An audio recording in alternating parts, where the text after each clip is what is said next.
¿Qué tal? Buenas tardes a todos, bienvenidos. Gracias por sumarse una vez más con nosotros y nuestras charlas. En esta oportunidad, en turno tarde hacemos. Eh, Hoy de lo que vamos a hablar es de los despidos. Hay un decreto, como todos saben, que prohíbe los despidos y se nos realizan muchas consultas relativas a todo lo que tiene que ver con desvinculaciones. ¿Es cierto que no se puede despedir? ¿Es total? ¿Es parcial la prohibición? ¿Qué herramientas tienen las empresas en este contexto? Bueno, eso es lo que vamos a tratar de dilucidar en esta charla con el doctor Eugenio Moret. Eh, para los que ya vinieron, ya conocen estas reglas que nosotros ponemos. Para los otros, les comentamos, solamente para hacer más sencilla y más fácil la exposición, lo que les pedimos es, por favor, que mantengan los micrófonos en mute, así no tenemos ningún tipo de distorsión con la persona que habla.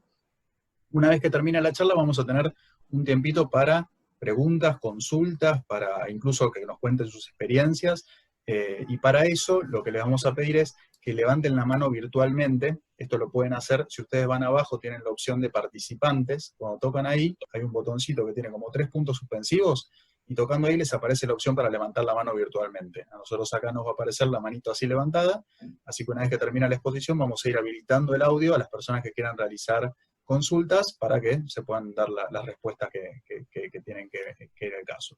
Así que, sin nada más que decir, le cedo la palabra al doctor Eugenio Moret para que comience con su exposición. Gracias, Fede. Bueno, buenas tardes. Un poco para develar esta pregunta que hacía Fede, si se puede o no se puede despedir, y para ver qué herramientas tenemos legales tenemos frente a este decreto que mencionaba Fede, primero decreto 329, que se prorrogó por el decreto 487 y que prohíbe los despidos hasta el 31 de julio. Vamos a tener que hacer una revisión. Quiero hacer una revisión con ustedes un poco de todo lo que es la estructura del contrato de trabajo y de algunos elementos esenciales para que podamos ir viendo juntos las herramientas legales que tenemos hoy frente a este decreto que prohíbe los despidos sin causa. La legislación argentina lo que pretende, digamos, es que cuando alguien inicia un contrato de trabajo, el contrato de trabajo se termine con la jubilación. O sea, el contrato de trabajo se inicia cuando el empleado entra a trabajar, la relación laboral se presume que es por tiempo indeterminado y entonces finalizaría con la jubilación. Eso es lo que pretende la legislación argentina. Está basado su estructura de la ley laboral, que no nos olvidemos que es del 74, es en esto, ¿no? Alguien inicia y después finaliza con la jubilación.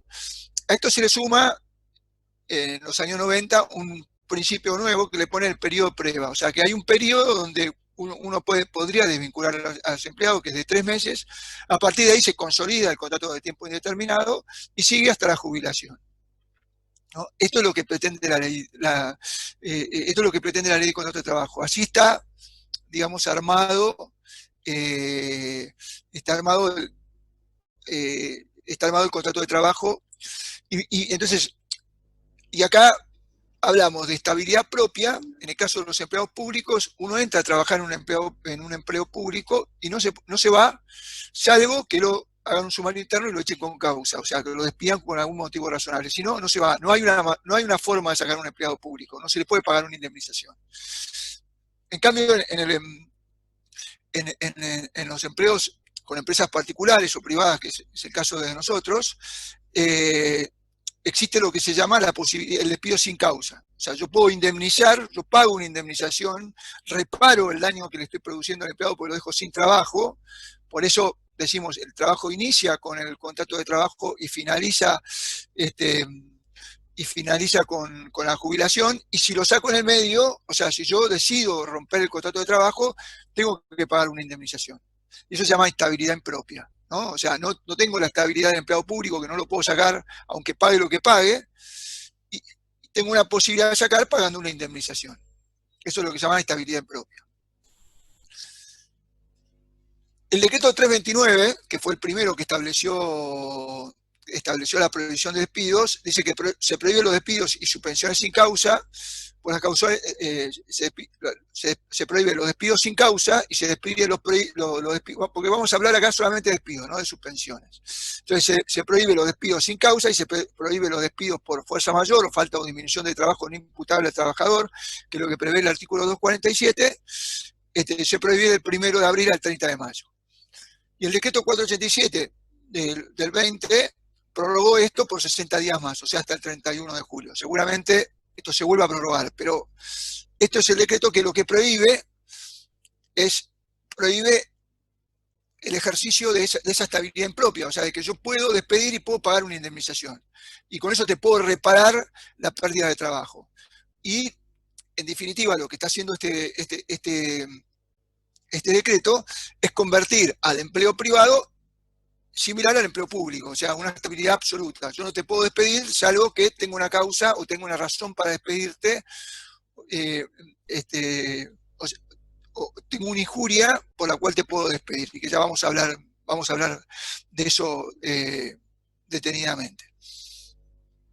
Entonces, este decreto vuelve al empleo privado lo devuelve un empleo público, ya tiene una estabilidad absoluta. Si yo lo despido, sin causa, o despido alegando fuerza mayor, que es justamente ese caso que nos trata, o sea, el coronavirus y el COVID, o sea, el COVID-19 nos pone justamente en un caso de fuerza mayor. En general, la doctrina y la jurisprudencia consideran que la fuerza mayor es imputable a un riesgo, es el empresario que tiene que correr con el riesgo de la fuerza mayor. Este es un caso en donde nadie duda que es un caso de fuerza mayor, es imprevisible, no se pudo determinar, no se pudo prever, pero entonces, como la ley me daba una herramienta como para despedir, que es el artículo 247, estos decretos me prohíben o me sacan esa posibilidad de alegar falta o disminución de trabajo o fuerza mayor para poder despedir. Entonces yo me quedo con una estabilidad absoluta. Yo no puedo despedir salvo que tenga justa causa. Si despido, ya sea alegando sin causa y pagando una indemnización, o por fuerza mayor o falta de disminución de trabajo no imputable al empleador, el despido se tendrá como nulo, o sea, se tendrá como nunca hecho, se tendrá como que no produce ningún efecto y el empleado podrá volver a retener su trabajo. Lo primero que nos surge en preguntarnos ¿es constitucional este decreto? El decreto, en cuanto a decreto en sí, el decreto de necesidad de urgencia, la Corte Suprema ya lo tiene establecido, que estos decretos de necesidad de urgencia tienen cierta validez, sobre todo en situaciones donde no funcionaba el Congreso, como en este caso, que no funcionaba porque había un tema de fuerza mayor y por eso no funcionaba el Congreso, y había una razón de urgencia que es preservar el trabajo. No nos olvidemos que la Constitución Nacional tiene una garantía que es proteger el empleo. Entonces, este decreto tendió a efectivizar esa garantía, o sea, a proteger el empleo, y como no estaba funcionando el Congreso, recayó en un decreto de necesidad de urgencia. Entonces, desde el punto de vista del decreto de necesidad de urgencia, recurrirlo por el lado de que esto se está dictando con un decreto de necesidad de urgencia, no vemos que se pueda, digamos, avanzarse, además teniendo en cuenta lo que son los últimos fallos de la Corte Suprema en cuanto a los decretos de necesidad de urgencia. Sí, lo que nos parece a nosotros es que es inconstitucional en este sentido, es que un decreto deja sin efecto un artículo previsto por una ley que está justamente previsto para este tipo de situaciones. O sea, para el artículo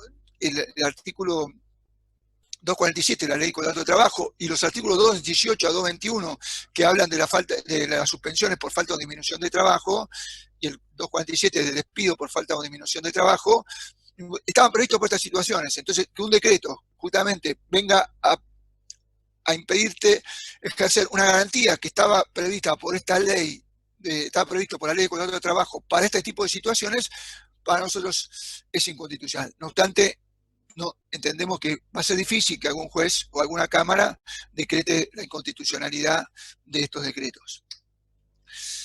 Entonces, previendo que vamos a tener que convivir con esto, vamos a tener que convivir con estos decretos, digamos que seguramente va a ser difícil de tacharlos de inconstitucional, más allá de lo que nosotros creamos.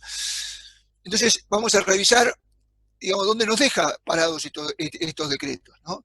Entonces, como dijimos, la ley de contrato de trabajo lo que quiere es que yo inicie mi contrato de trabajo, se consolida a los 3 meses con el periodo de prueba y termino con la jubilación.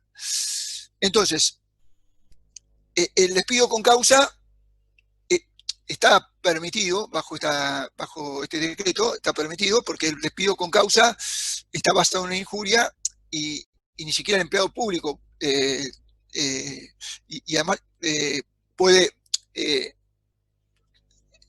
zafar del despido con causa. Todos los empleados, si nosotros probamos que hay una causa suficiente y que hay una injuria suficiente, pueden ser desvinculados. Los empleados públicos y hoy los empleados particulares, los empleos particulares basados en estos decretos que convierten, como dijimos, la estabilidad impropia en estabilidad absoluta. El despido sin causa por estos decretos no se puede.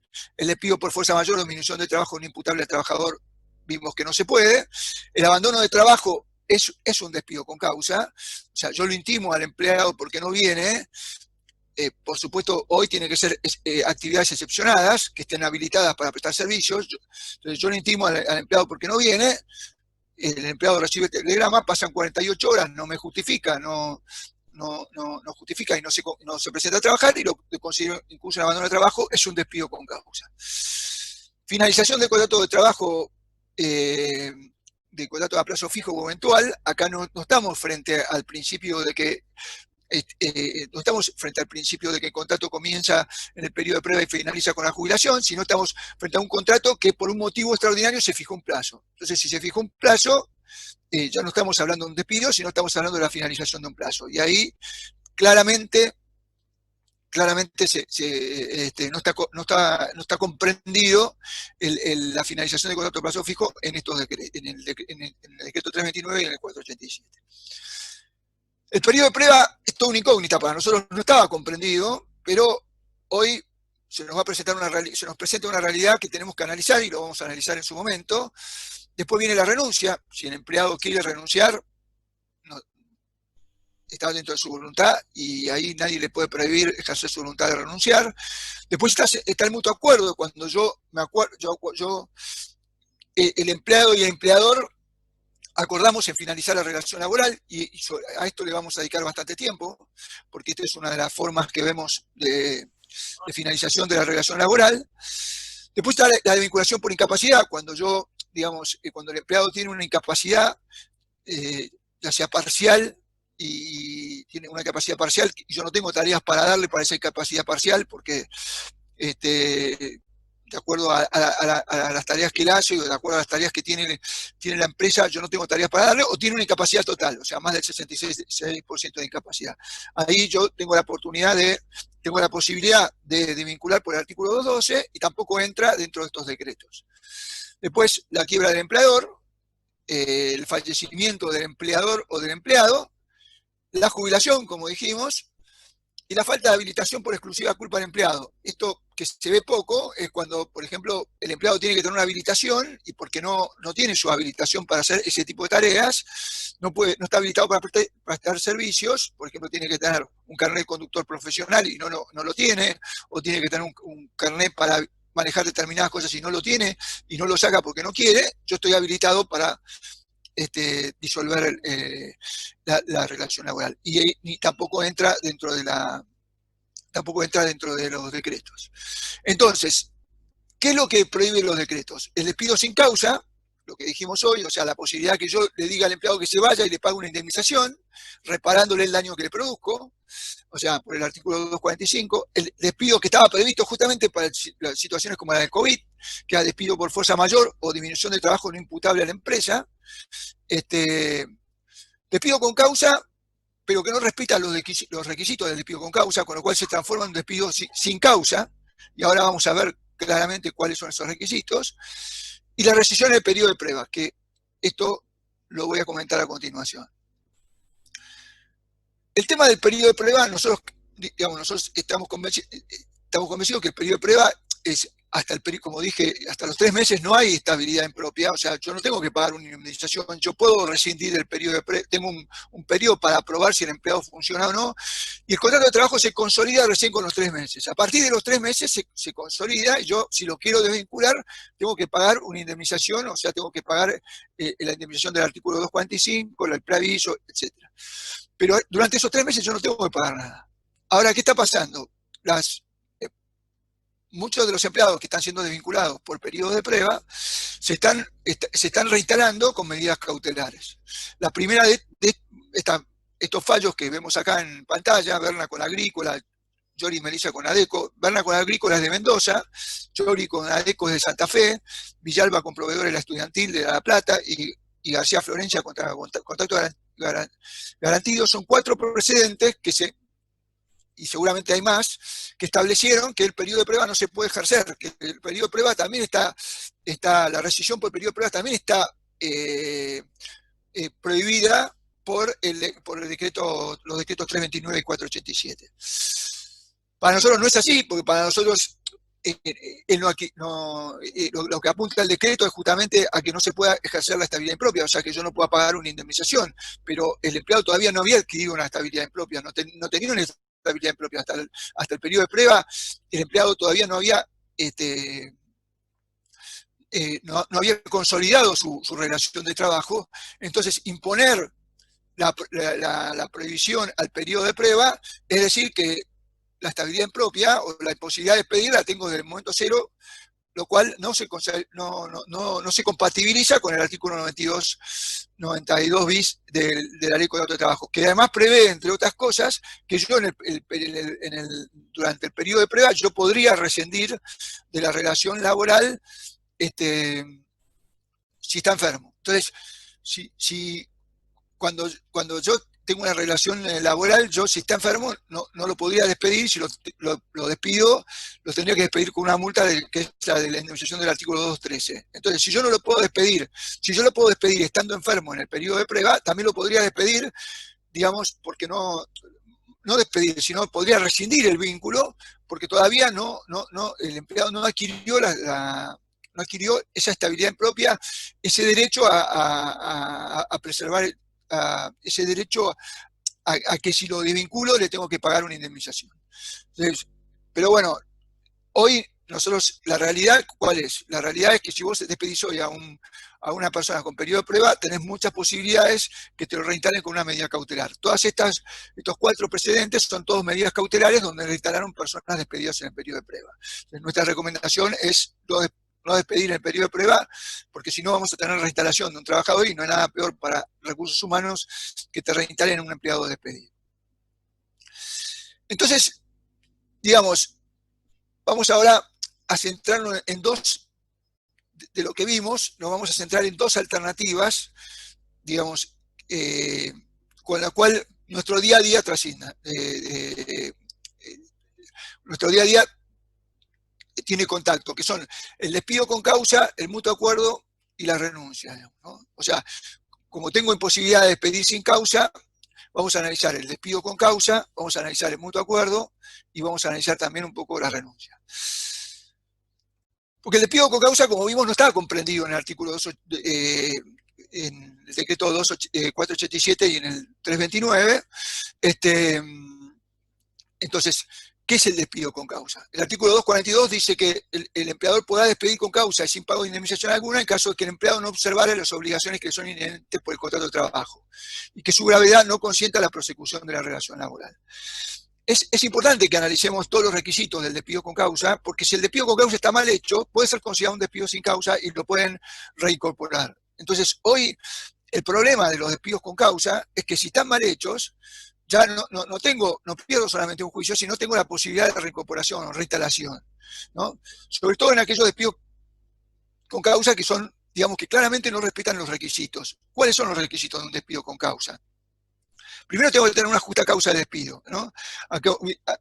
Habitualmente se considera una justa causa de despido un hecho que afecta los intereses patrimoniales del empleador. Pero no solamente puede ser un hecho que afecte los intereses patrimoniales del empleador. Los tribunales consideran también que si el hecho afecta la confianza en el empleado o viola los deberes de buena fe y fidelidad debe guardar el empleado también es una causa. Pero una injuria tiene que ser una injuria suficiente. O sea, no basta con que, digamos, yo pueda alegar que la persona que alzó la voz o gritó, yo tengo que alegar algo que realmente impida la continuidad de la relación laboral. Y como dijimos al principio de la charla, lo que la ley quiere es que la relación laboral continúe desde el inicio de que se consolida en el periodo de prueba hasta la jubilación. Y tiene un artículo 10 que establece el principio de conservación del trabajo. O sea que, frente a la duda, el tribunal va a estar por la continuidad de la relación laboral. Con lo cual, la injuria tiene que ser una injuria suficiente, tiene que ser un hecho grave, un hecho que analizado por un juez, diga, bueno, sí, es imposible que con este hecho continúe la relación laboral. Y además, digamos, no basta solamente alegar una injuria y que la injuria sea grave, sino además debemos probar el hecho. El hecho primero debe ser atribuido al empleado, o sea, claramente es un hecho que yo lo puedo imputar al empleado y tengo que probar de que ese hecho lo cometió el empleado. Y como dijimos, no basta una injuria, sino la injuria tiene que ser grave. Entonces, las injurias, digamos, pueden ser de dos maneras, digamos. O sea, una es una persecución de hechos o de incumplimientos. Entonces yo voy sancionando, por ejemplo, alguien que llega tarde, alguien que se ausente injustificadamente, alguien que tiene tiene mala conducta o malos tratos con sus superiores. Entonces yo lo voy suspendiendo, primero le llamo la atención, después lo apercibo, después le aplico primero las sanciones que se llaman no económicas, o sea, le voy advirtiendo de que corrija su conducta, y después paso a las sanciones económicas, ¿no? 1 día, 2 días suspensión, 3 días suspensiones, 5 días suspensiones, hasta que lo advierto que la próxima lo despido con causa y lo despido con causa. En ese caso, la posibilidad de que que un despido con causa pueda ser considerado que es sin justa causa es muy difícil, porque el empleador siguió todo un camino de ir sancionando al empleado y hasta, digamos, advertirle de que si continuaba con esto, lo iba a ser despedido con causa. Pero está claro que si alguien siguió todo un camino y primero le llamó la atención, después le aplicó un severo apercibimiento, 2 severos apercibimientos, le aplicó 3 o 4 sanciones no económicas y después pasó a las sanciones económicas, no estoy disfrazando un despido sin causa. Acá es más difícil que un tribunal diga que estoy disfrazando, pero tengo que seguir el camino. O sea, claramente tengo que seguir el camino, tengo que seguir las sanciones. Si yo, por ejemplo, despido por la primera ausencia injustificada, lo despido con causa, claramente no hay gravedad, claramente, digamos, ahí yo tenía que haber seguido un camino que no seguí. La ley de contrato de trabajo a través del artículo 67 me impone esta obligación de seguir ese camino que no seguí, y eso claramente, si yo despido por una ausencia injustificada, primera ausencia injustificada, y lo despido con causa, eso va a ser un despido sin causa y la posibilidad de reincorporación del empleado es altísima. Después están los hechos más complicados, que son los hechos aislados, digamos, o sea, donde ahí va a estar en la suerte del juez establecer si realmente estamos frente a un despido con causa o estamos frente a un despido sin causa. Por ejemplo, hace poco yo tuve un empleado que durante 1 mes y medio no avisó que se había, digamos, un empleado que trabajaba en Neuquén y estaba trabajando hace 1 mes y medio en Buenos Aires, se mudó por su cuenta, le cargó todos los gastos a la empresa, no solamente le cargó los gastos, sino pagó todos los pasajes, o sea, violó todas las políticas de procedimiento de mudanza, y resulta que cuando va a rendir cuentas, me doy cuenta que hace 1 mes y medio que lo tengo trabajando como office, pero de Buenos Aires, no de Neuquén como yo pensaba. Eso puede constituir claramente, si lo fundamento bien, puede constituir un despido con causa, porque, digamos, debió pedir permiso a su superior, debió autorizar las órdenes de mudanza, debió seguir las políticas de mudanza, no siguió ninguna política de mudanza, es un hecho grave. Pero los hechos graves van a ser mirados ahora con muchísimo más detenimiento para ver si realmente es un hecho grave, si realmente justifica a prima facie la ruptura del vínculo o hay que discutirlo, o no están encubriendo un despido sin causa. Como yo dije, si yo en la primera cambio lo he hecho por una llegada tarde, lo he hecho por una ausencia, lo he hecho por por haber levantado la voz, y claramente ahí estoy tratando de disfrazar un despido sin causa, un despido sin causa con un despido con causa. Entonces, los hechos aislados son los más complicados. Cuando tenemos que hacer un camino, es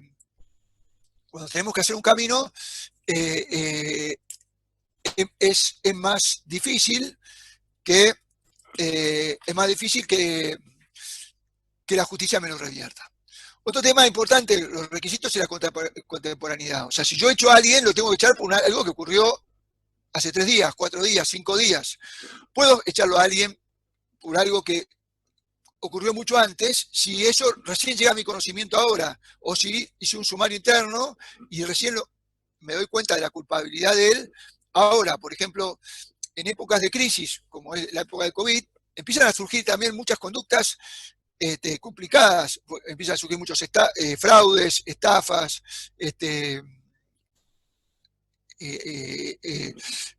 conductas de acoso, conductas que necesitan una investigación de un sumario interno administrativo, de un sumario interno, necesitan investigarse, y si yo investigo y determino que hay una presunción de que esta persona esté estafando a la empresa, esté robando, esté acosando inapropiadamente a sus inferiores, pero con hechos graves, entonces sí, digamos, ahí la contemporaneidad no se exige, porque bueno, me exigió poder investigarlo y poder darle la debida defensa al imputado, me exigió a mí hacer todo un sumario interno y toda una investigación.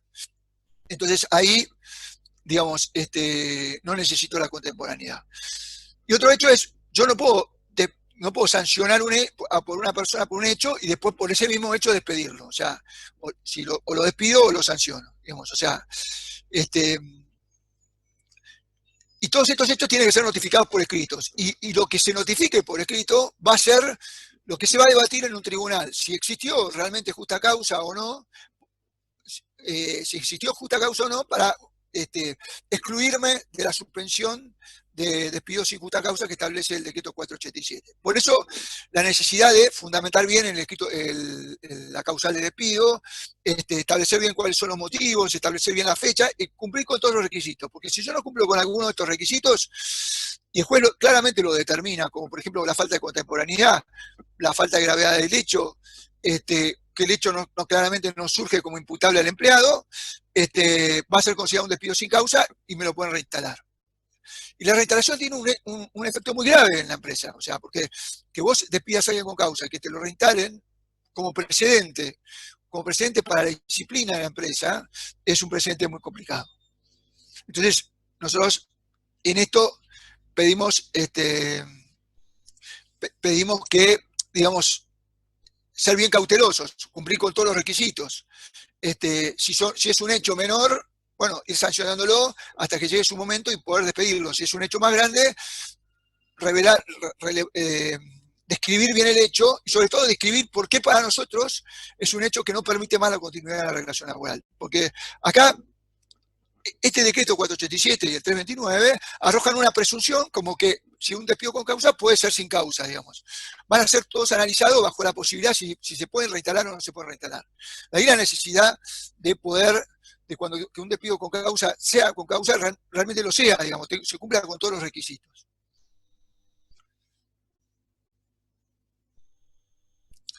Además, si yo alego un despido con causa que no lo es, además de la posibilidad de reinstalación, que hoy es lo que más me preocupa, existen dos consecuencias más. El artículo 275 me dice que cuando se declara maliciosa o temeraria la conducta asumida por el empleador que perdiera total parcialmente el juicio, será considerada pagar un interés de hasta 2,5 veces de interés que corresponda a pagar. O sea, que si se considera que yo lo despedí maliciosamente porque me lo quería sacar de encima y no porque realmente había cometido una causa grave, tengo la posibilidad de que me sancionen con la pena del artículo 275. Y además, que me sancionen con la pena del artículo 2 de la ley 23.525-323, que es un 50% más de las indemnizaciones por despido, de la indemnización por antigüedad. Si yo no pagué, si yo lo despedí con causa y después se determinó que era un despido sin causa, un despido que no tenía ningún fundamento, que no respetaba recaudos y que claramente era un despido sin causa, me pueden agregar a las indemnizaciones por despido la multa del artículo 2 de la 25.323, que es un 50% más de la indemnización por antigüedad. Pero esto, insisto, es lo menos grave. Lo más grave es que recomponen al empleado. Eso para nosotros es lo más grave. Entonces, ¿qué ocurre en los hechos si no contamos con estos requisitos? Cuando una empresa despide sabiendo que no reúne los requisitos legales para ello, buscando tratar de... ¿Qué pasaba hasta hoy? Uno decía, yo no sé si esto da para causal o no da para causal, pero yo lo saco y después lo negocio en un juicio, ¿no? O sea, yo lo despido, pero después lo negocio en un juicio. Pero no lo puedo tener más o no lo quiero tener más. ¿Qué pasaba con esto? Bueno, me llevaba a un juicio, no me llega.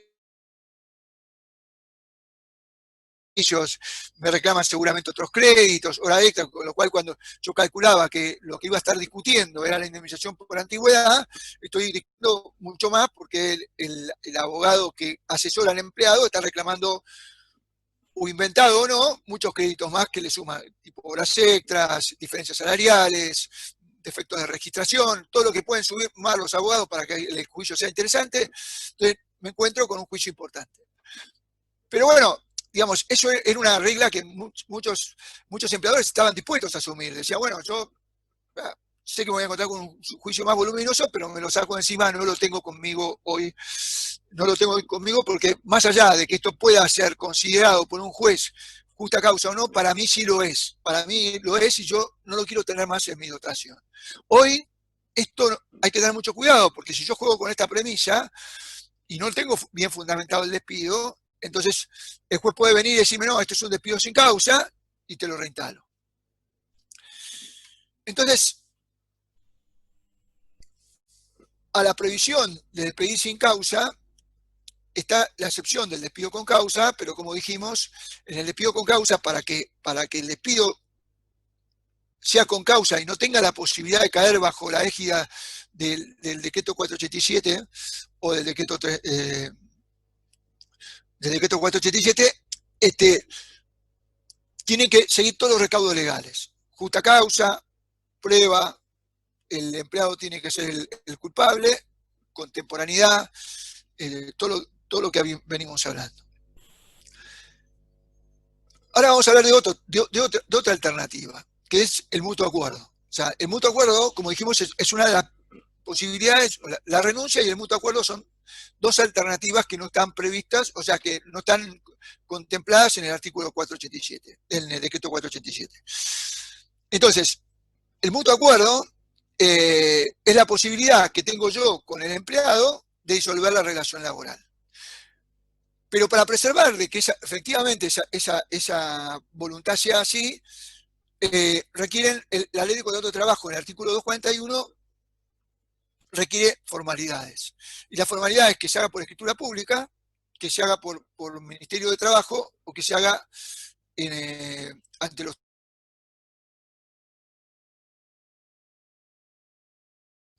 los tribunales.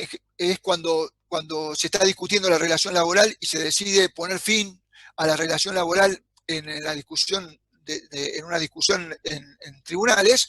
Entonces ahí hay una disolución por mutuo acuerdo en la sede judicial, pero no te admite el fuero laboral, por lo menos en la capital federal, no te admite que vos presentes un mutuo acuerdo y lo quieras homologar ante la justicia. Hoy no te lo admite. Hubo momentos en que sí te lo admitió, hoy no te lo admite. Como tampoco te admite el Ministerio de Trabajo o el SECLO los mutuos acuerdos,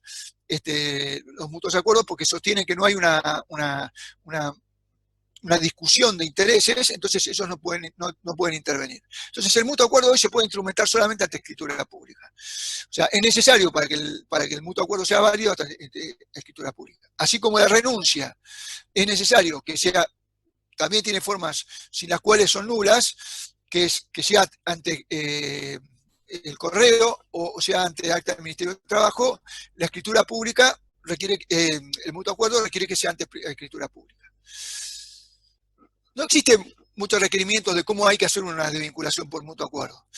Lo único que hay que hacer en una desvinculación por mutuo acuerdo, lo que hay que expresar en la escritura, es que ambas partes deciden extinguir por voluntad propia la relación laboral a partir del día de la fecha o a partir de un día próximo. Lo que no se puede es extinguir para el pasado. O sea, la extinción retroactiva no, porque lo que determina, lo que prueba y determina la validez del mutuo acuerdo es la escritura pública. Y la escritura pública no puede ser hecha en forma retroactiva. Entonces yo puedo desvincular para el futuro, puedo acordar con él que estoy desvinculando a partir del día de la fecha, que es lo que es más común, ¿no? Yo me pongo de acuerdo con el empleado y me desvinculo a partir del día de la fecha, o digo que desvinculo a partir de un día determinado, para el futuro. A partir del fin de mes, a partir del mes que viene. Ahí no hay, en cuanto al futuro, no hay nada que te impida extinguir la relación laboral para el futuro. El mutuo acuerdo es una...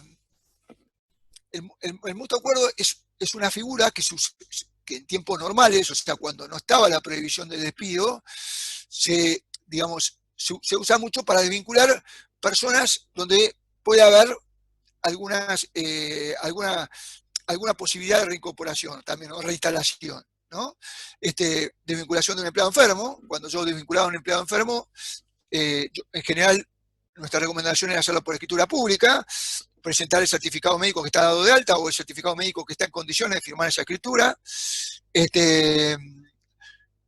Empleados con tutela sindical, que también me pueden pedir la reinstalación. Entonces ahí es fundamental también presentar una nota donde él renuncia a su condición de delegado, a su condición de congresal, a su condición de autoridad, autoridad gremial, que le da esa tutela, que le da esa protección especial, ¿no? Empleadas con maternidad, empleados que están bajo la protección de matrimonio, o cualquier persona que podía alegar la discriminación y podía solicitar la reincorporación. Entonces, la mejor forma era hacerlo por mutuo acuerdo. Ahora, como dijimos, en algunos mutuos acuerdos es necesario agregarle algún elemento más, como en el tema de los enfermos, el certificado médico, en el tema de los delegados gremiales, su renuncia a su cargo gremial, pero además nosotros recomendábamos que fueran con un patrocinio letrado, para que fueran, digamos, que el empleado esté, que firme el empleado con el patrocinio letrado de un abogado, para que no se pueda alegar de que el empleado desconocía cuáles eran los motivos o los alcances del mutuo acuerdo. En general, los mutuos acuerdos, la extinción por mutuo acuerdo está establecida, digamos, sin pago de indemnización alguna. O sea, como es una extinción por mutuo acuerdo, es lo mismo que una renuncia. El empleado renuncia, yo le pago la liquidación final y se va. Y el mutuo acuerdo era algo similar. Ahora, el mutuo acuerdo en donde se paga una gratificación y donde la gratificación que se paga es similar a la indemnización por antigüedad, ya pasan a ser acuerdos onerosos, digamos, o sea, un acuerdo oneroso de desvinculación. Y ya ahí, la mayoría de la jurisprudencia lo que te exige es que vos lo que estés pagando, o más que lo que te exige que vos lo que estés pagando sea una suma similar a la que hubieras tenido que pagar en una indemnización sin causa. Esto no, porque no te lo exige la jurisprudencia, porque la jurisprudencia quiere que vos desvincules y pagues una indemnización, sino es un requisito para que no te volteen o para que no te impugnen el mutuo acuerdo. El mutuo acuerdo, digamos, hecho por el empleado sin pago de indemnización y sin patrocinio letrado y sin causa alguna, y aún cuando fuera con patrocinio letrado, es fácilmente impugnable. Si el empleado demuestra que no, después lo impugna y dice que en el fondo fue despedido. Ahí la mayoría de los jueces salen a proteger a los empleados y dicen que se presume que hubo un despido sin causa y que se lo pagó con nada de indemnización o con menor indemnización a la legal. Entonces, si nosotros queremos blindar al mutuo acuerdo, queremos darle más solvencia al mutuo acuerdo, lo ideal es pagarle todo lo que hubiera correspondido por indemnización por despido, porque entonces, ¿qué más tiene para reclamar? En general, muchas desvinculaciones, cuando el empleado paga la indemnización por antigüedad que hubiera correspondido pagar, ya no son impugnables porque el empleado recibió todo lo que lo tenía que recibir, no va a reclamar nada más, y entonces son menos impugnables. Ahora, si recibe menos, si tendría que recibir 200%, pues tiene que recibir el 100% más el doble y recibe solamente el 100%, seguramente sea impugnado y pueda reclamar el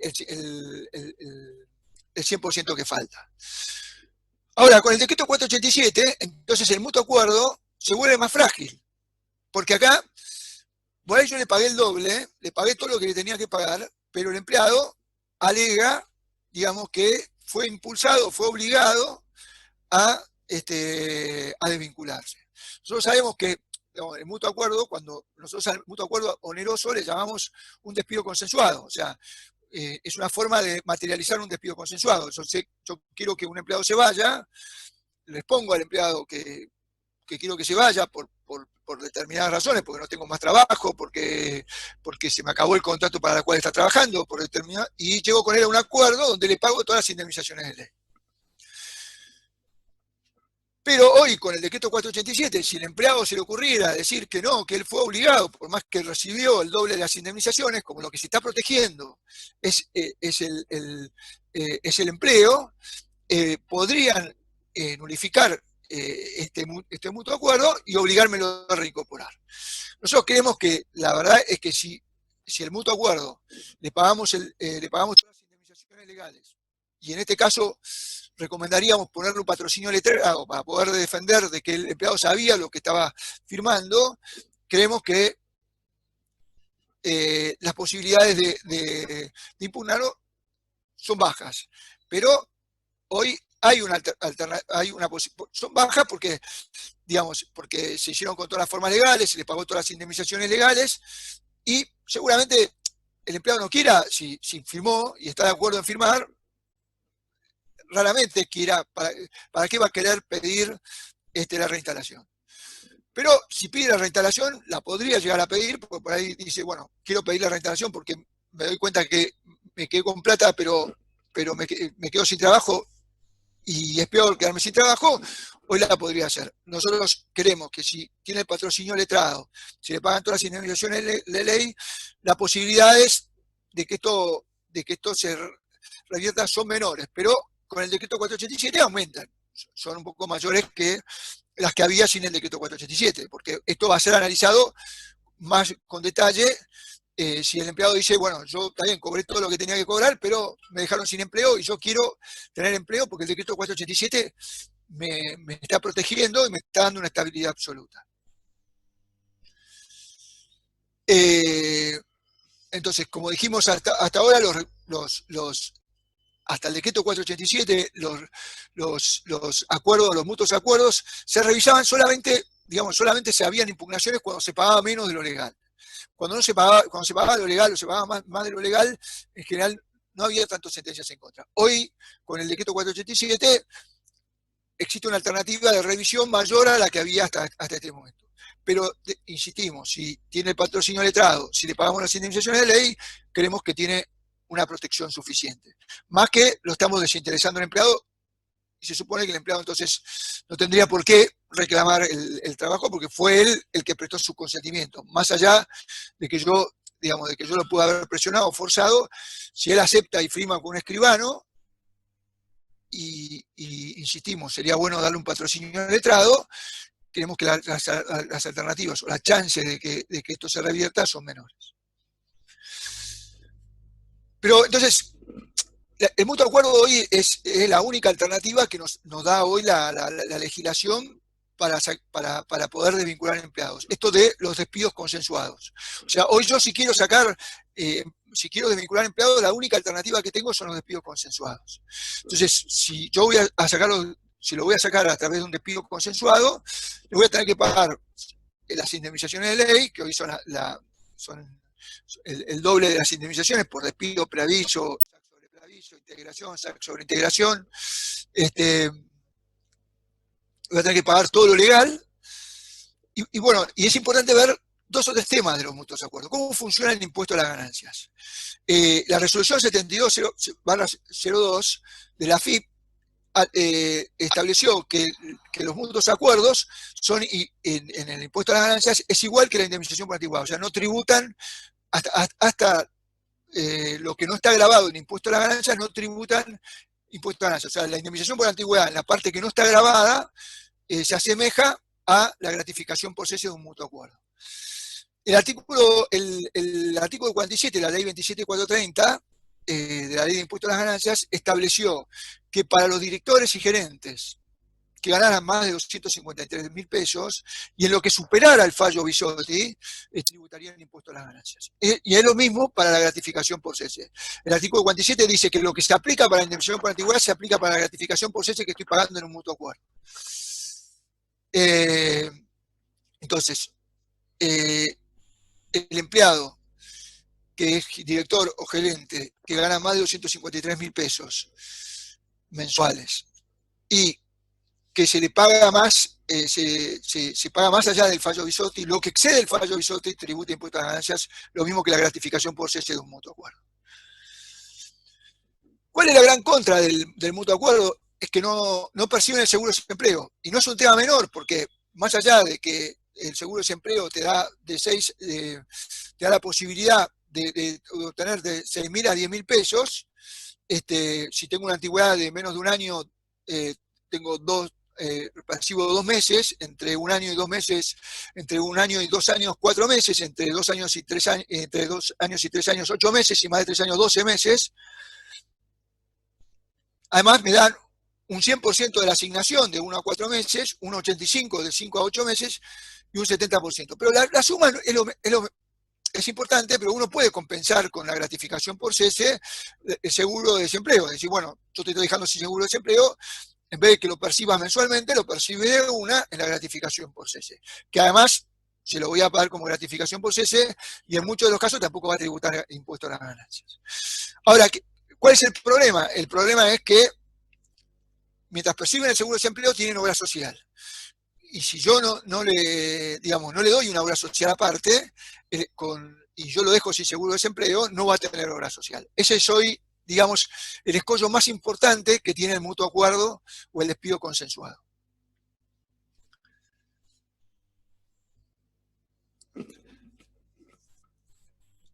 Supongamos que una empresa, digamos, hoy una empresa necesita despedir, ¿no?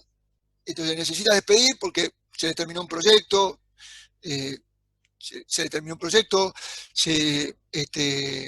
no tiene más trabajo, se le cayó el trabajo, etcétera. Por distintas razones tiene que despedir.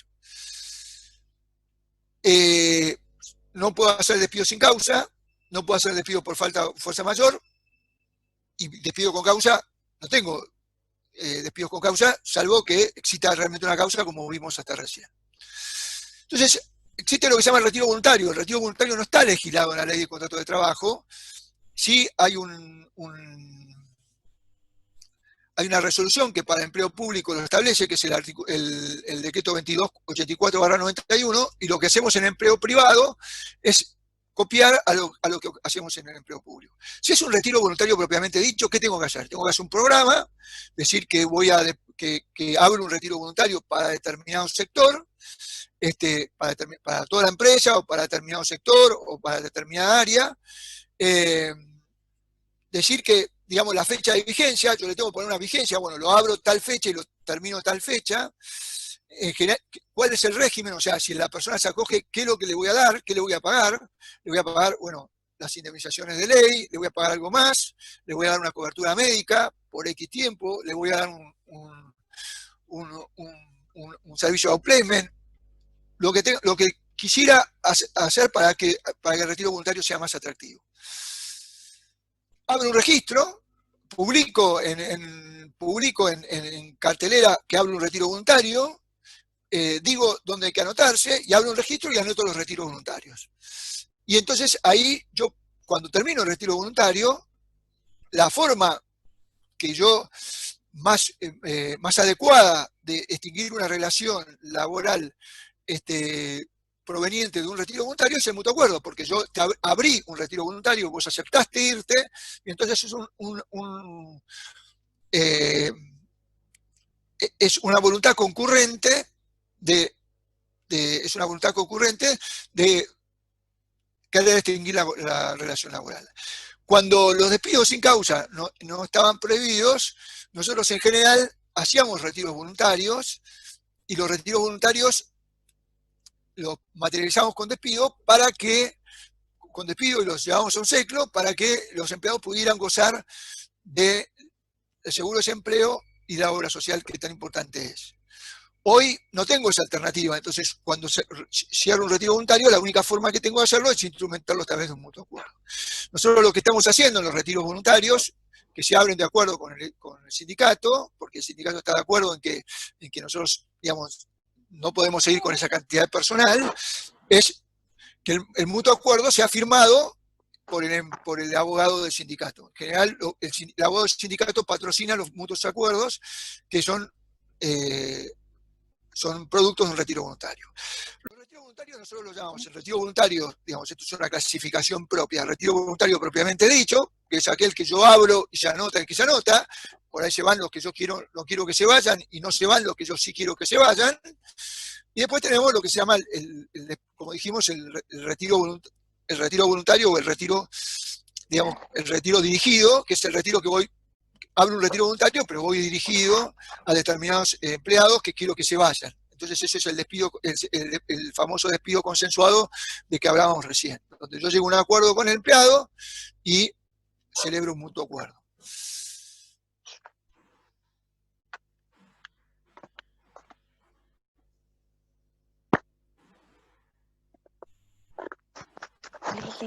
Entonces, para finalizar el tema del decreto 487, el decreto 329, el 329 o 487, que es la prórroga, hoy están prohibidos los despidos sin causa, o sea, me sacaron la posibilidad de indemnizar por la pérdida de trabajo. Están prohibidos los despidos por falta o fuerza mayor, cuando justamente lo que estoy viviendo es una fuerza mayor, una falta o disminución de trabajo no imputable al empleador, o a mí en mi caso que fuera empleador. Entonces me dejan como única alternativa los despidos con causa, y tengo que ver que efectivamente son despidos con causa para que no tenga la posibilidad de reincorporación. Vimos que las rescisiones en el periodo de prueba están siendo revertidas por medidas cautelares y no convienen porque te reconvierten al empleado. Entonces se dejan como única alternativa el mutuo acuerdo, o el despido consensuado. Y en el despido consensuado, como dijimos, para blindarlo tengo que pagar como mínimo las indemnizaciones legales y instrumentarlo adecuadamente para que no pueda ser impugnado. Nosotros creemos que cuando el empleado acepta irse, difícilmente, nos dice nuestra experiencia, difícilmente después quiera ir por una recuperación porque él aceptó irse. Y él aceptó firmar, y más si va con un patrocinio letrado, y si es con un patrocinio letrado y es pagando la legislación de ley, si lo llegara a hacer, es más defendible, o sea, es defendible ante la justicia. Bueno, esto. Después, una pregunta que seguramente me harán, bueno, nosotros tenemos para despedir, o sea, no podemos hacer un despido consensuado porque tenemos para pedir, no sé, 50, 60, 70, 80 empleados. Y entonces, ¿cuál es el remedio legal? Hoy el único remedio legal es hacer un procedimiento de crisis, pedir en el procedimiento de crisis que tengo que desvincular y empezar a negociar con el sindicato una posibilidad de desvincular. Hoy antes de que se termine la previsión de los despidos, no me van a dar en el procedimiento de crisis una posibilidad de despedir sin causa, no me van a abrir el procedimiento de crisis para que despida sin causa. La alternativa en un procedimiento de crisis es que me ponga de acuerdo con el sindicato y inicie un retiro voluntario y pueda ir a la búsqueda de despidos consensuados. Es la única forma en que tengo para hacer retiros colectivos. Bueno, muchas gracias y estoy a las preguntas que me formulen. Les pido disculpas si no fui del todo claro en algún tema, pero bueno, justamente ahora estoy para poder aclarar cualquier duda que les surja sobre el tema. Bueno, ahí levantó la mano virtualmente César Cingolani, le vamos a habilitar el audio para que pueda hacer su pregunta. Hola, buenas tardes. Buenas tardes. Eugenio, bueno, muy claro, muchas gracias. Mi consulta apunta a... yo trabajo en una empresa constructora y a ver si los empleados que están bajo el régimen de la construcción están incluidos a su criterio dentro de la prohibición o no. Muchas gracias. Para nosotros digamos, esto está discutido, pero para nosotros no estarían incluidos dentro de la prohibición porque, digamos, tienen un régimen distinto, digamos, ¿no? Tienen el fondo de desempleo. Aún así, hemos visto 2 o 3 amparos donde se cuestionó y se reincorporó a empleados despedidos en la construcción. Porque dicen que el decreto 487 engloba no solamente a los empleados que no son de la construcción, sino también a los empleados que son de la construcción, a los que tienen un fondo de desempleo, digamos. Gracias. Por favor. Ahí vamos a habilitar el audio a Carolina Franceschini. Tiene una pregunta también. Ahí puedes preguntar, Carolina. ¿Qué tal, Eugenio? Clarísimo todo. Solo tengo 2 consultas y es un poco hacer futurología. Escuché perfectamente que decías que la prórroga es hasta el 31 de julio. Un poco considerando la tendencia en la normativa, ¿vos crees que eso puede extenderse en el futuro hacia fin de año, que es un poco lo que se estaba hablando? Y la otra está un poco relacionada, básicamente porque suponiendo que conseguimos hacer la mayor cantidad de mutuos acuerdos posibles, ¿vos crees que algún organismo de control, por ejemplo el Ministerio de Trabajo o Secretaría de Trabajo, podría en algún momento auditar en este periodo cuántas fueron las cantidades de muchos acuerdos que se homologaron para ver si la empresa incurrió en en encubrir despidos bajo la modalidad del mutuo acuerdo? Gracias. Con respecto a la primera pregunta, no hay duda de que lo van a prorrogar. Yo creo que mientras exista el periodo de aislamiento social preventivo y obligatorio, seguro, y después también, por lo menos hasta fin de año, hasta que la actividad se normalice, digamos, ¿no? Más allá de que se prorrogó la doble indemnización, yo creo que se va a prorrogar por lo menos por 1 o 2 meses más seguro, digamos. O sea, la segunda pregunta, la que me interesa, es muy buena pregunta, porque la autoridad contralor podría objetar, sí, digamos, podría sancionar a una empresa por estar, si hay muchos mutuos acuerdos, por considerar que está despidiendo o que está reduciendo personal o no protegiendo o violando el decreto 487, por más que la Policía de Trabajo no tiene la facultad de... La Policía de Trabajo puede determinar si hay una infracción y puede juzgar la infracción. Lo que veo difícil de la Policía de Trabajo, o sea, lo que sería bastante defendible, porque la Policía de Trabajo tendría que cuestionar, tendría que impugnar o tendría que cuestionar cada mutuo acuerdo diciendo que no fue un mutuo acuerdo, sino que fue un despido encubierto. Y ahí la Policía de Trabajo no tiene facultades para cuestionar. La Policía de Trabajo tiene facultades para determinar. O sea, si vos pagaste tarde el salario, pagaste tarde, te infracciono. Si vos pagaste... no pagaste el aguinaldo, te infracciono. Si vos despediste sin pagar indemnización, te infracciono. Ahora, no tiene posibilidad de cuestionar de que un mutuo acuerdo fue mal hecho. Ahora, podría hacerlo, digamos, ¿no? Podría hacerlo. En general, cuando vos te largás a hacer un mutuo acuerdo en escala es porque estás de acuerdo con el sindicato, y si estás de acuerdo con el sindicato, digamos, creo que existe menos posibilidad que eso ocurra. Y lo que sí recomendaría es que en el caso de que uno está haciendo un mutuo acuerdo, está desvinculando a varios empleados por mutuo acuerdo, sea a través de la figura del retiro voluntario. O sea, implementemos el retiro voluntario. Implementemos el retiro voluntario como tal, como dijimos recién. O sea, hagamos una Como una convocatoria. Una nota, una convocatoria, poniendo cuáles son los plazos, qué periodo, qué es lo que estoy pagando, etcétera, y entonces tengo una forma de proteger esos mutuos acuerdos que, como vos decís, pueden ser cuestionables por una autoridad de aplicación. Cuestionables, pero no infraccionables, no multables, no pueden multar, No pueden multar porque tienen que ir a un proceso judicial. Ellos no tienen facultad para decir si realmente es un despido encubierto o no es un despido encubierto. Pero me pareció muy buena pregunta. Ok, gracias. Vamos a habilitarle el audio a Hernán Bucinel, que una pregunta también levantó la mano virtualmente. Sí, ¿qué tal? Buenas tardes. Muy clara la charla, la verdad que muy interesante. Recién justamente, Eugenio, hiciste una pequeña referencia a la doble indemnización, lo cual ya entiendo que hay una primera incongruencia, ¿no? Por un lado te ponen la doble indemnización y por otro lado la prohibición de despido. Y esto me hace pensar en otra incongruencia que creo que va a empezar a pasar, que es cómo operaría el despido indirecto. Digo, una persona, ahora que se están iniciando actividades, yo trabajo concretamente en una sala de juego, lo cual vamos a estar últimos en la lista para que nos habiliten. El día que nos habiliten se va a generar la situación de que muchos no van a querer venir a trabajar y vamos a entrar en las discusiones si tienen que venir, no tienen que venir, bueno, suspenderle los salarios porque están faltando y se van a colocar en situación de despido indirecto. Digo, el despido indirecto, ¿cómo va a operar en este caso? Si supuestamente está prohibido el despido y uno se va a colocar en una situación que supuestamente está prohibida. No sé si me explico un poco con la consulta. Sí, perfecto. Perfecto, Hernán. Primero contesto tu primera pregunta, que me parece buena, esto de un poco la contradicción entre la prohibición de despido y la doble indemnización. El Ministerio de Trabajo yo creo que lo hizo a propósito.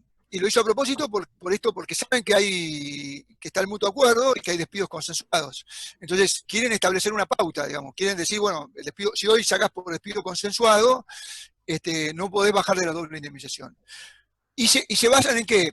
Porque el decreto que prorroga la doble indemnización lo prorroga hasta fin de año. Entonces dicen, bueno, el despido está prohibido hasta 31 de julio, esto sería para lo que viene después. Pero en el fondo, bueno, nosotros hemos hablado con el Ministerio de Trabajo y sabemos por qué la razón o el objetivo que tuvieron para hacer esta doble indemnización es, si hay despidos consensuados, que haya una métrica, que haya una métrica de qué es lo que hay que pagar como gratificación, para ver si se está pagando de menos o se está pagando de más.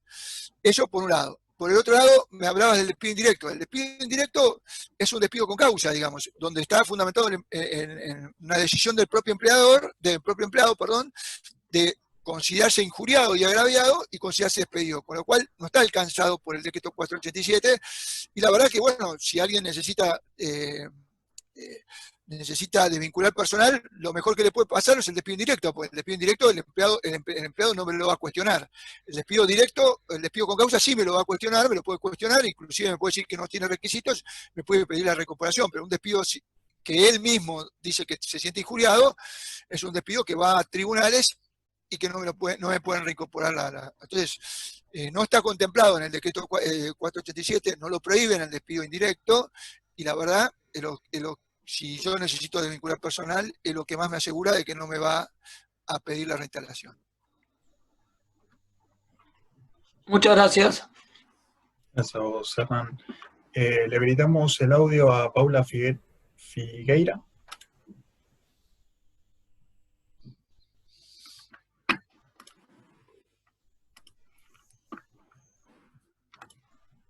A ver, Paula, fíjate que ahí deberías poder ya habilitar tu audio para preguntar. Sí, ahí está, perdón. Buenas tardes, muchas gracias por la charla. Nosotros tenemos una empresa, tenemos una participación grande dentro de la empresa, entramos hace un par de años y hay algunos empleados que cobran un adicional voluntario. Ante esta problemática de no poder desvincular empleados, ¿qué pasa si nosotros sacamos ese adicional voluntario que ellos lo venían cobrando hace tiempo, antes de que nosotros entráramos a participar en la empresa? ¿Se consideran despedidos? ¿Se puede jugar con esa parte del sueldo? ¿Cómo funciona eso? Si vos le cambiás las condiciones de trabajo, el empleado tiene dos acciones, o tiene dos posibilidades. Una es, se considera despedido, digamos que por ahí es lo que vos buscás, y digamos, pero la otra alternativa es pide que se restablezcan las condiciones laborales anteriores, pide que se pague el adicional voluntario. Si yo fuera abogado del empleado, y el empleado no quiere perder el puesto de trabajo, le diría, no, no te consideres despedido, pedí que se respeten las condiciones laborales anteriores, que vos no podés cambiar, digamos, no podés cambiar una condición laboral, no podés privarlo al trabajador de un derecho adquirido, porque eso, digamos, es un jus variandi arbitrario, y más allá de darle la posibilidad de considerarse despedido con justa causa, le da la posibilidad también de ejercer una acción del artículo 66 y pedir la restitución de ese beneficio que le sacaste. Clarísimo. Muchísimas gracias. No, gracias, Paula. Vamos a habilitar a Martín López. Ahí puedes preguntar, Martín. Hola, sí, ¿qué tal? Buenas tardes, muy claro todo. Hola, Martín. A ver, mi planteo iba un poquito parecido al que hacía Hernán en la pregunta anterior, porque realmente uno está atado de pies y manos. Por un lado no puede ni despedir y al mismo tiempo existe una doble indemnización.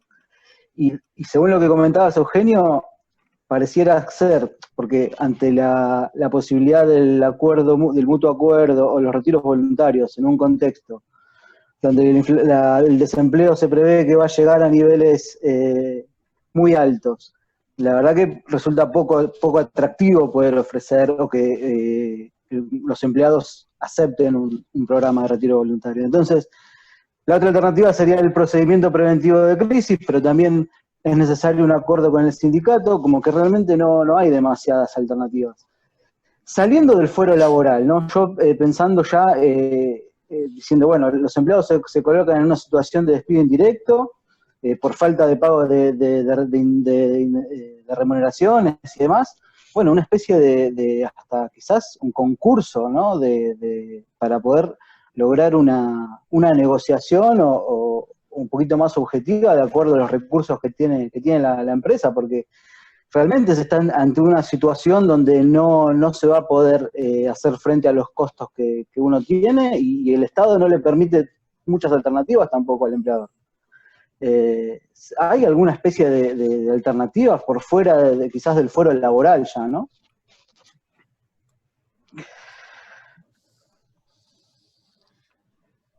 El panorama hoy es el siguiente, digamos, lo que dice la ley hoy es, con respecto a lo que vos decías al principio, lo que dice la ley es que hasta el 31 de julio están prohibidos los despidos, después del 31 de julio se podrá pagar la doble indemnización. Lo que pasa es que, bueno, todo el mundo especula, todo el mundo piensa, algo que creo que tiene bastantes fundamentos, de que esto se va a prorrogar por un par de meses más. Entonces, la prohibición no es solamente hasta el 31 de julio, sino seguramente será más, y bueno, y está también el tema de la doble indemnización. No se contradicen, porque la doble indemnización viene a cubrir la posibilidad del despido cuando se pueda despedir, digamos, ¿no? Cuando se pueda despedir. Para eso está previsto. Y como dije hoy, el Ministerio de Trabajo también lo hizo con una sensación de dar una métrica de medición a muchas empresas que están abriendo retiros voluntarios, y hay empleados que se anotan a los retiros voluntarios, porque es mucha plata, porque saben que hoy o cobran y mañana no cobran, entonces saben que si la empresa se cae, no cobran, entonces hoy hay muchos empleados que están anotándose en los retiros voluntarios y están aceptando mutuos acuerdos. No hay una posibilidad, dentro de la ley, la única posibilidad, si vos tenés que despedir un contingente importante de empleados, es ponerte de acuerdo con el sindicato y abrir un retiro voluntario, o si no te pones de acuerdo con el sindicato y querés ponerlo esto en un ámbito más formal, es abrir un procedimiento de crisis donde ya le vayas diciendo al Estado y le vayas diciendo al Ministerio de Trabajo, miren señores que yo tengo que despedir, o sea, tengo 100 empleados que no tengo trabajo para darle, los tengo que despedir, los tendría que despedir ya. Eso pone esto en la mesa de negociaciones, hace que el sindicato ya vaya previendo y bueno, se vaya buscando alguna alternativa. Fuera de esta alternativa de hacer un procedimiento de crisis o de negociar con el sindicato un retiro voluntario, la verdad que no hay otra alternativa. La verdad que hoy la pregunta de Federico inicial era, ¿hoy se puede despedir? Y no, hoy, ¿qué herramientas legales tenemos? Y la verdad que son muy acotadas las herramientas legales que tenemos. La única que tenemos es el mutuo acuerdo el despido consensuado a través del mutuo acuerdo y el retiro voluntario negociado con el sindicato, o después denunciar la situación del procedimiento de crisis para que se vaya analizando un tema. Ahora, cuando yo denuncio la situación del procedimiento de crisis, yo puedo encontrar soluciones, pero no las voy a encontrar formalmente dentro del procedimiento de crisis, las voy a encontrar afuera en una negociación con el sindicato. Me sirve, sí, muchas veces porque hay sindicatos que afuera no quieren conversar conmigo, en un procedimiento de crisis lo impulso a conversar conmigo, lo impulso a tener reuniones privadas conmigo y después llego a un acuerdo con ellos. Es una manera de presionar al sindicato para tener una charla cuando a veces, si no la tengo a través del procedimiento de crisis, no la tengo. Gracias. Gracias, Martín. Vamos a habilitar a Soledad Q, el audio. Ahí puedes preguntar, Soledad. Hola. Te escuchamos. Hola. Ahora no te escuchamos. Perdón. Hola, Soledad. Me equivoqué, disculpas. Buenas tardes. Yo quería hacerle una consulta respecto a que tengo un empleado que está ahora en audiencia para rehabilitación de tareas, tiene un tema de ART, y ahora le iban a reasignar tareas en esta semana. Está la posibilidad de que la incapacidad sea determinada como total, ahí le cabría el 212 por el 245, que es igual a la del 245, mi consulta es si también va duplicada, y en segundo término, si no le dieran la incapacidad total y le reasignaran una tarea que la empresa no estuviera en condiciones de darle, ¿qué tipo de despido puedo hacer? Si también podría ser por el 245 con duplicación o hay otra opción.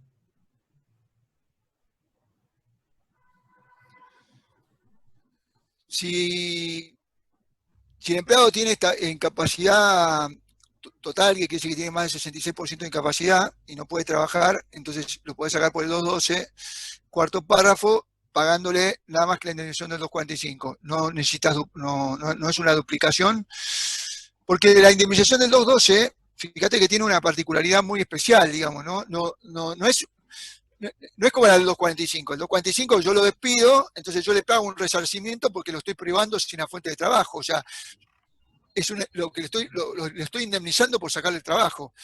La verdad que en el 212 el empleado no puede prestar más tareas porque está incapacitado. No es una responsabilidad mía, por ahí lo es porque es un accidente de trabajo, pero por ahí no lo es porque es una enfermedad inculpable, caso de un cáncer o caso de alguna enfermedad terminal o alguna enfermedad por la cual no pueda prestar más tareas, y yo sin embargo tengo que pagarle la indemnización de los 245. Es más una indemnización que se basa en la seguridad social, que se basa en un tema de reparación. Pero entonces no está duplicada. Ahora, la del 212, segundo párrafo, es más complicada, porque la 212, segundo párrafo, él no tiene una incapacidad total, tiene una capacidad permanente. Las dos tienen que ser permanentes, o sea, quiere decir que tienen que ser para siempre, pero en vez de ser total, o sea, es por una parte, no puede hacer determinadas funciones, no tiene un 66%, tiene un 30%, pero yo no tengo tareas, y ahí es un problema porque cuando yo saco a alguien por el 212, segundo párrafo, que tengo derecho a pagar al 50% de la indemnización, en general hacen juicio, me reclaman el otro 50% y en general los tribunales consideran que yo siempre tenía una tarea para darle, con lo cual me condenan a pagar el 50% restante. Pero ¿cuál es el problema acá? Es que no consideren que esto es un despido sin causa, digamos, y me lo reinstalen. O sea, que acá se me abre con el 487 se me abre una nueva puerta, porque yo puedo despedir por el 212, segundo párrafo, diciéndose, señores, yo tengo una persona con determinada discapacidad, pero no tengo tareas para darles, y me digan, no, mirá, vos tenés tareas para darle, y lo tuyo es un despido incausado y me lo quieran reincorporar. ¿Cuál es nuestra recomendación o qué nosotros hacemos? En general nosotros decimos, bueno, señores, nosotros no tenemos tarea para darle, y si bien estaríamos en condiciones de pagarte el 50% de la indemnización, porque así lo prevé la ley, o lo prevé el segundo párrafo del artículo 212, nosotros por un tema de solidaridad y para no discutir, te pagamos el 100% de la indemnización. Y con eso tratamos de evitar de que cuestionen si tenía o no tenía tareas acordes, porque no tener tareas, el tener tareas acordes y no habérsela dado, la pena es justamente pagar el 100% de la indemnización. No sé si fui claro. Sí, perfecto. Y en ese caso no iría duplicación tampoco por el segundo párrafo. ¿Quién era que preguntaba, Fede? Soledad. Soledad sigue preguntando. ¿Fede? ¿Me Hola. escuchás? Sí. Hola, ¿me escuchás? Hola. Hola. Hola. Sí, Me parece. sí. Ahora La te escucho. pregunta para cerrarlo es si por el segundo escuchás? párrafo, sí, lo escucho perfecto. Si por el segundo párrafo del 212 iría duplicación. No, tampoco. Digamos, Tampoco. en ninguno de los dos casos corresponde la duplicación, porque se basa en un tema de seguridad social. Nosotros lo que te decimos es que pague siempre, digamos, ya sea que lo eches con discapacidad total por el cuarto párrafo, o lo eches con discapacidad parcial por el segundo párrafo, pague siempre el 100%, para tratar de que no te lo reinstalen de nuevo, digamos. Perfecto. Muchísimas gracias, es muy amable. No. Por favor, Soledad. Vamos a habilitar el audio a Germán Ambrosini.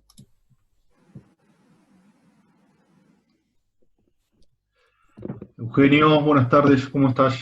Hola, Una ¿qué tal? consulta, muy bien, gracias. Una consulta breve, creo haberte interpretado bien. Si de acceder a instrumentar un retiro voluntario. Hola. Sí, ¿me escuchás, Eugenio? Perdón. Sí, ahora te escucho, Germán. ¿Me escuchan? Excelente. Te decía, Eugenio, en el caso de instrumentar un mutuo acuerdo oneroso, lo más cercano a las disposiciones actuales, o despido consensuado, me decías que solo puede ser por escritura pública, es decir, que no podemos llegar a homologar ese mutuo acuerdo. ¿Es correcta la interpretación?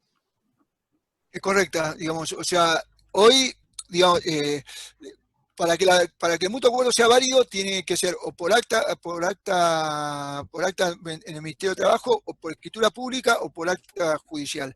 Hoy la justicia no te está recibiendo los mutuos acuerdos, el Ministerio de Trabajo tampoco, con lo cual lo único que te queda es la escritura pública. Hoy se hacen por escritura pública. Nosotros estamos implementando retiros voluntarios de más de 100 empleados, con esto de abrir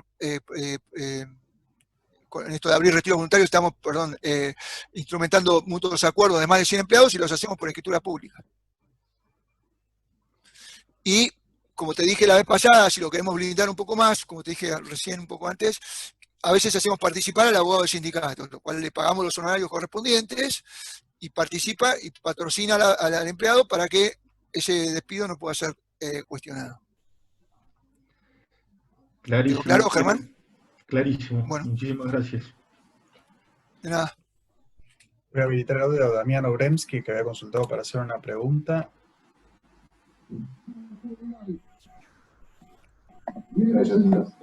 Hola.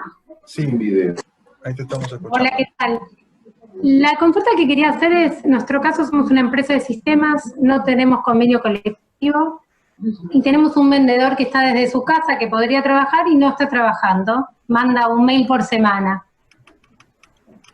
Está desde enero en la empresa y quería saber cuáles son nuestras opciones en estos casos, porque es muy difícil la situación cuando te mandan un mail por semana y casi que te están cargando, pero... ¿Se entiende? Se entiende perfecto, sí. A ver, nosotros estamos teniendo mucho... ¿Qué nos está pasando, digamos? O sea, la gente que no está permitida trabajar porque está con el periodo de aislamiento social preventivo y obligatorio, está abarcado por el periodo de aislamiento social preventivo y obligatorio, quiere trabajar, y la gente que está excepcionada y puede trabajar, no quiere trabajar. O sea, nos pasa...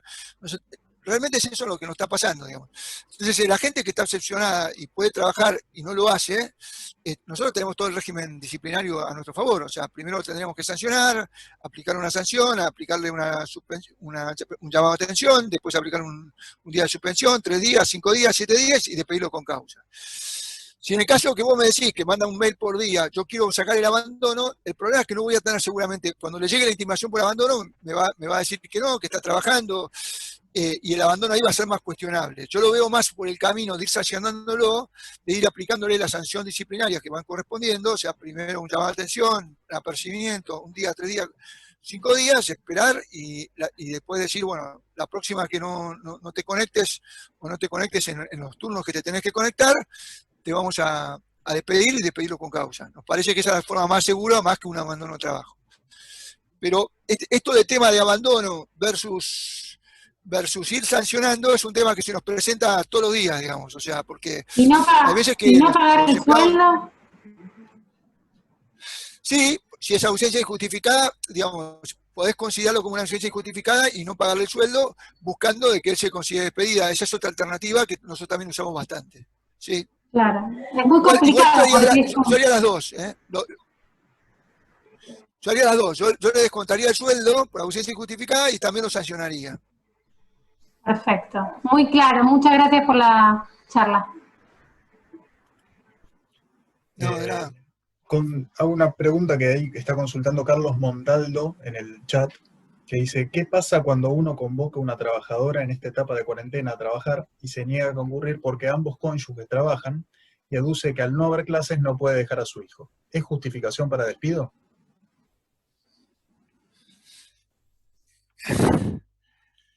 Este artículo, no me acuerdo qué artículo era, 3 del decreto 207 nos ha traído más de un dolor de cabeza. En un primer lugar se consideraba que la persona que no venía a trabajar porque cuidaba a sus hijos eran ausencias, uno no tenía obligación de pagarle el salario.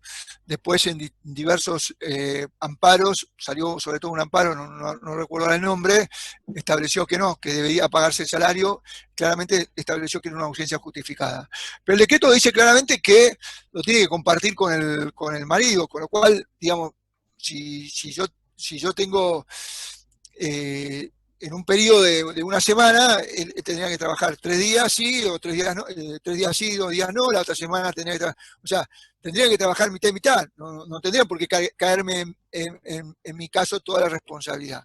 Ahora, son temas complicados, son temas que nos están dando más de un dolor de cabeza, porque está claro que si yo lo saco por abandono de trabajo, la voy a perder, entonces, no sé, nosotros ahora estamos yendo por sancionarlo, porque no cumple, por lo menos en la parte que le correspondería, con su contrato de trabajo, porque lo que dice el artículo 3, creo que es el artículo 3 del decreto 207, es que ambos progenitores deberán repartir la carga del cuidado de los menores. No es que uno tiene que cuidar y el otro tiene que salir a trabajar. Con lo cual, bueno, ahí nosotros estamos yendo por sancionar. Perfecto. Ahí hay una consulta de Quique Dalaposa, que anotó en el chat consulta nada más. Calculo que ahora viene la consulta. Si querés, Quique, te puedo habilitar el audio para que la hagas vos.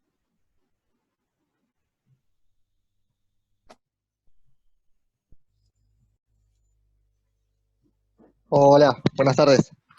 Hola. Tenía acá una consulta. En los casos de mutuo acuerdo, según entendí, lo más conveniente es hacer una escritura pública y luego el empleado renuncia, pero luego puede reclamar. El empleado no es que renuncia, sino que el empleado de mutuo acuerdo con vos deciden extinguir la relación laboral. No es una renuncia. La renuncia es más impugnable, porque la renuncia, si él renuncia, manda un telegrama y él renuncia. Me das pie a decir algo que no dije durante la charla y ahora lo recuerdo. Yo quería hablar un poco de la renuncia. Si el empleado renuncia y recibe una gratificación equivalente al doble de indemnización, está claro que no es una renuncia y es más impugnable que un mutuo acuerdo. Un mutuo acuerdo es una disolución por mutuo acuerdo de las dos partes y donde él digamos, donde él presta su conformidad en disolver la relación laboral. Si a vos a él le pagás lo que legalmente corresponde y él te firma el mutuo acuerdo, las posibilidades o las chances de que él te cuestione eso son muy bajas, digamos. Nosotros nosotros no hemos tenido cuestionamientos de esa naturaleza. Podría ser, digamos, que él te podría cuestionar diciendo, bueno, a mí me obligaron a cobrar la doble indemnización y en definitiva yo quiero mantener mi puesto de trabajo y pedirte una reinstalación. No hemos tenido caso de eso, ni sabemos tampoco que los haya habido. O sea, que si vos haces el mutuo acuerdo con escribano y le pagás el doble de indemnización, las posibilidades de que te lo recurra son muy bajas. Si vos le pagás menos de la doble indemnización, sí hay posibilidad que te lo recurra, porque entonces te va a ir a reclamar el saldo de lo que no le pagaste. Te va a decir, o te va a pedir la reinstalación, o te va a decir que es un despido encubierto, y te va a pedir la indemnización, la diferencia de lo que falta, de lo que hubiera sido por indemnización legal. Perfecto, no sé si se entendió, Quique. Sí, se entendió, gracias. Bueno. Vamos con las dos últimas preguntas. Carlos Montaldo repregunta sobre lo que habíamos contestado antes y pregunta ¿cómo se instrumentan las sanciones cuando la empleada se niega a concurrir a trabajar en este momento?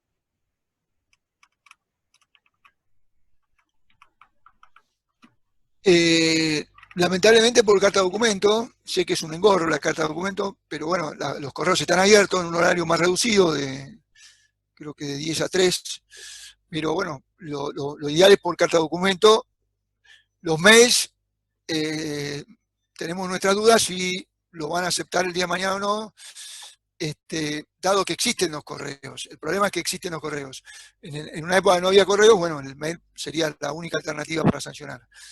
En algunas empresas se están sancionando por emails, pero la verdad que si queremos ir sobre seguro, debería ser a través de carta de documento. Bueno, y vamos con la última pregunta de Carla Redondo, que pregunta, ¿la previsión de despido se aplica también para aquellos contratos que se celebraron con fecha posterior a la vigencia del decreto?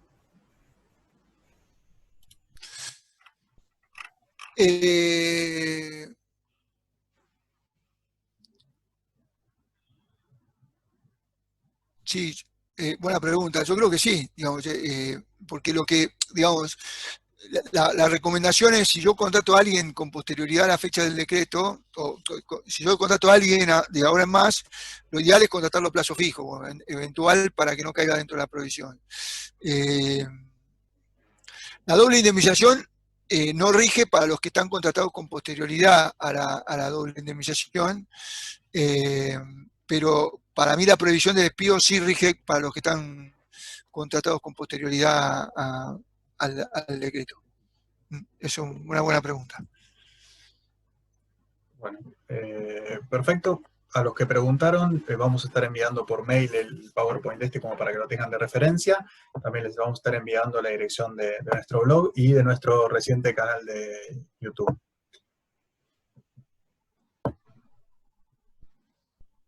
No sé si me quedé sin... Bueno. ¿Se me escucha, Eugenio? No, yo te escucho, Federico, sí.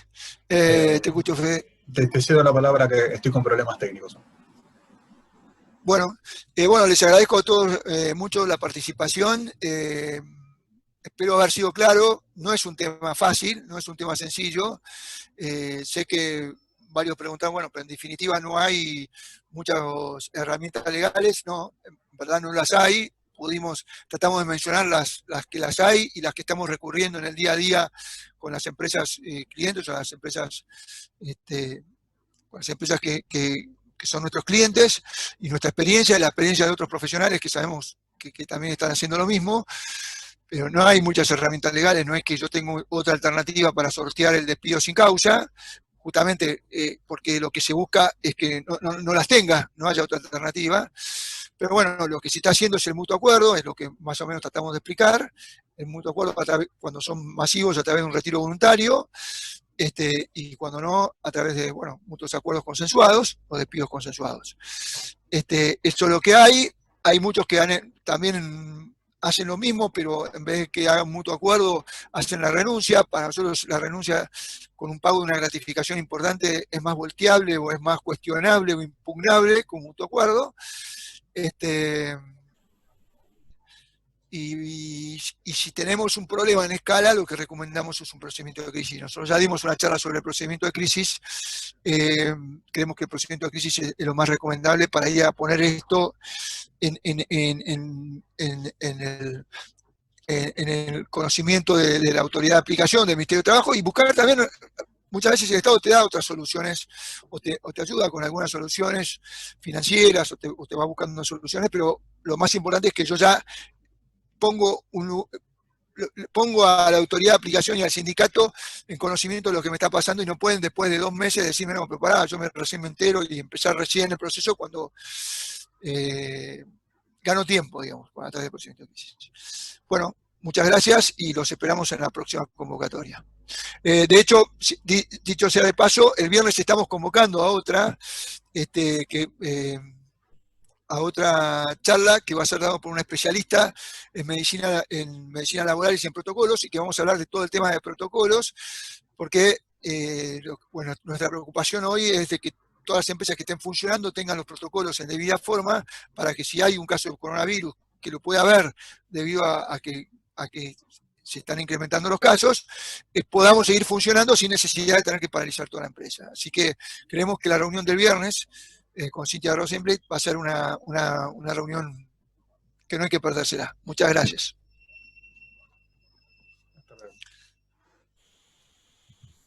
Gracias, Eugenio y Fede. Hasta la próxima. Gracias. Chao.